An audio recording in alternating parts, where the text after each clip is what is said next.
مساء الفل، عاملين ايه؟ النهارده بقى حابه اعمل معاكم كفته في الفرن. طبعا اللحمه المفرومه وصفاتها كتيره ما بتنتهيش، نقدر نستخدمها في حاجات كتيره جدا، والكفته كمان وصفاتها كتير. النهارده هنعمل كفته في الفرن بطريقه سهله جدا، والكفته عمرها ما هتنشف منك بالطريقه دي، بالعكس هتبقى طريه جدا وناعمه جدا من جوه، حرفيا بتبوش في البق. حرفيا ولادك هيطلبوها منك من كتر ما هي ناعمه، ومن كتر ما هي نكهتها مميزه وطعمها جميل، ولونها كمان جميل، احلى بكتير من اللي هتجيبوها من بره.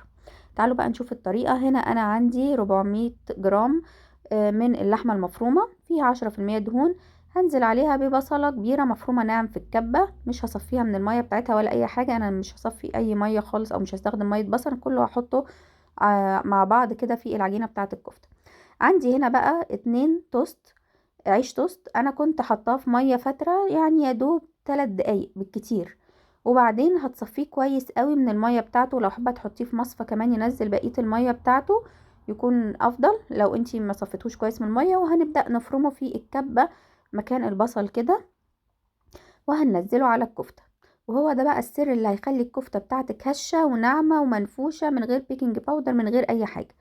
التوابل بقى بتاعتك اللي انت تحبي تحطيها، انا حطيت ملح وفلفل اسمر، وكمان معلقة ده فلفل اسمر، ومعلقة من الثوم البودرة والبصل البودرة. وكمان انا بعمل للكفتة كده خلطة من التوابل، بحيث ان هي تديها طعم مميز. لو عندك توابل كفتة جاهزة كمان هيبقى احسن. انا حطيت هنا بس الخلطة دي عبارة عن بهارات لحمة وكبيبة صيني ورشة من القرنفل ورشة جنزبيل ورشة قرفة، وهخلطهم بقى كويس وهتعجنيهم كويس قوي لغاية لما تحسي ان العجينة بتاعة الكفتة مسكت كده معاكي. فانا هنا احتاجت احط 4 معالق من البقسماط عليها عشان الكفتة تمسك حلو معايا، وهعجنها كويس جدا. وكمان هتسيبيها في التلاجة ترتاح حوالي نص ساعة.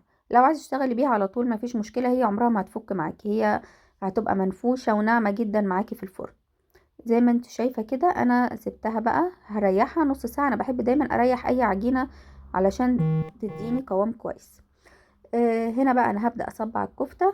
عايزة تصبعيها بقى على سيخ، عايزة تصبعيها عادي مفيش مشكلة. الصينية دي فيها شوية من بصل وطماطم وكمان معلقة زبدة، قطعتهم بس شرايح رفيعة، وبحب افردهم في الصينية بتاعة الكفتة، بتديها طعم حلو قوي. وكمان البصل بينزل ميته في السوا، ففعلا بتديها نكهة جميلة جدا.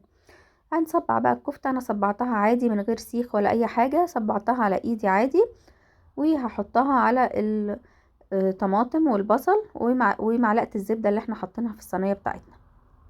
هنزل بقى عليهم كمان بمعلقة من الزيت بالفرشة كده، تمسحي بس الوش بتاع الكفتة، علشان بعد كده لما تكوني حطاه في الفرن ويبقى تحت الشواية ياخد لون حلو. هندخلها بقى على فرن سخن، حسب بقى الفرن بتاعك. انا دخلتها على فرن 200، هتاخد في الفرن حوالي تلت ساعة بالظبط، مش اكتر من كده. وممكن كمان تغطيها بورق فويل لو حابة اول 10 دقايق، بس انا ما غطيتهاش بصراحة، انا دخلتها على طول واستوت معايا، وده كان شكلها واخدة لون جميل جدا. انا فتحت عليها الشواية اخدت اللون ده. وطبعا في الاخر بنحط رشة من البقدونس. الكفتة دي كمان تقدري ان انتي تصبعيها وتحطيها في الفريزر مش مستوية يعني، قبل ما تسويها وتبقى عندك وجبة جاهزة. ده طبعا تقدري كمان تقدميها بقى مع مكرونة مع رز جنب اي وجبة انتي تحبيها. وده كان فيديو النهاردة، يا رب يعجبكم، يا ريت تجربوا الكفتة بالطريقة دي. ولو عجبك الفيديو لايك وسبسكرايب للقناة.